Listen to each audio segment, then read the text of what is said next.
అండి, welcome back to Jessie and Shu vlogs. ఈరోజు video మరమరాలతో లడ్డు ప్రిపేర్ చేస్తున్నాను. ఒక్కొక్క దగ్గర ఒక్కొక్కలాగా పలుకుతారు. దీన్నైతే కొన్ని దగ్గర బొరుగులు అంటారు, మరమరాలు అంటారు. మేమైతే వీటిని మురియాలు అంటాము. ఈ రెసిపీని చేయటానికి చిన్నపిల్లలు పెద్దవాళ్ళు ఉండదు, ఎవరైనా చేయగలరు. కానీ చేసేటప్పుడు కొన్ని టిప్స్ అండ్ అలాగే మెజర్మెంట్స్ తెలిస్తే సరిపోతుంది. అలాగే మనము వీటిని ఎక్కువ మొత్తంలో చేసుకొని నెల రోజులు స్టోర్ చేసేటప్పుడు అంతే క్రిస్పీగా ఉండాలంటే ఈ వీడియోని స్కిప్ చేయకుండా చూడండి. ఫస్ట్ స్టవ్ పైన లోతుగా ఉండే కడాయిని పెట్టి బొరుగుల్ని 2 నిమిషాల పాటు లో ఫ్లేమ్లో వేయించుకోవాలి.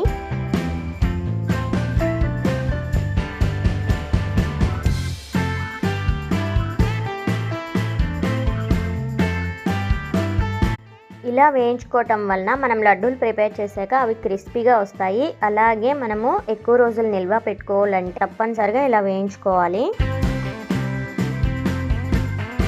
నెక్స్ట్ మనం బొరుగుల్ని ఎంత క్వాంటిటీలో అయితే తీసుకున్నామో దానికి డబుల్ బెల్లం అయితే తీసుకోవాలి. అందులో హాఫ్కి వాటర్ని అయితే యాడ్ చేయాలి. బెల్లం మొత్తం కూడా కరిగి పాకం వచ్చే వరకు కూడా దీన్ని వేడి చేయాలి. బెల్లం కరిగి మరుగుతున్న సమయంలో ఒక స్పూను నెయ్యిని యాడ్ చేస్తే లడ్డూలు అనేవి షైనింగ్గా ఉంటాయి. అలాగే టేస్ట్ అయితే చాలా బాగుంటుంది. లడ్డు చుట్టడానికి ఈ పాకము రెడీ అయింది అని తెలుసుకోవటానికి మరుగుతున్న ఈ పాకాన్ని కొద్దిగా తీసుకొని ఒక బౌల్లో వాటర్ వేసి అందులో 2 to 3 డ్రాప్స్ వేస్తే మనం దాన్ని చేత్తో తీయగానే ఉండలాగా రావాలి. దీన్నే ఉండపాకం అంటారు. ఈ పాకం ఒకటి పర్ఫెక్ట్గా వస్తే లడ్డూలు చేయడం ఎవరైనా చేసేస్తారు. అలా అని ఈ పాకం అనేది కష్టం అని నేను చెప్పట్లేదు, కానీ కరెక్ట్ టైంలో చూసుకొని స్టవ్ ఆఫ్ చేసుకుంటే సరిపోతుంది. ఇంకా గట్టి పాకం కానీ తీస్తే లడ్డూలు ఇంకా గట్టిగా అయిపోతాయి. ఇప్పుడు పాకం రెడీ అయిపోగానే స్టవ్ ఆఫ్ చేసుకొని వేడిగా ఉన్నప్పుడే మురుగులు మొత్తాన్ని కూడా ఇందులో వేసి పాకం మొత్తం ప్రతిదానికి పట్టేలాగా ఒక 2 మినిట్స్ పాటు కూడా కలుపుకోవాలి.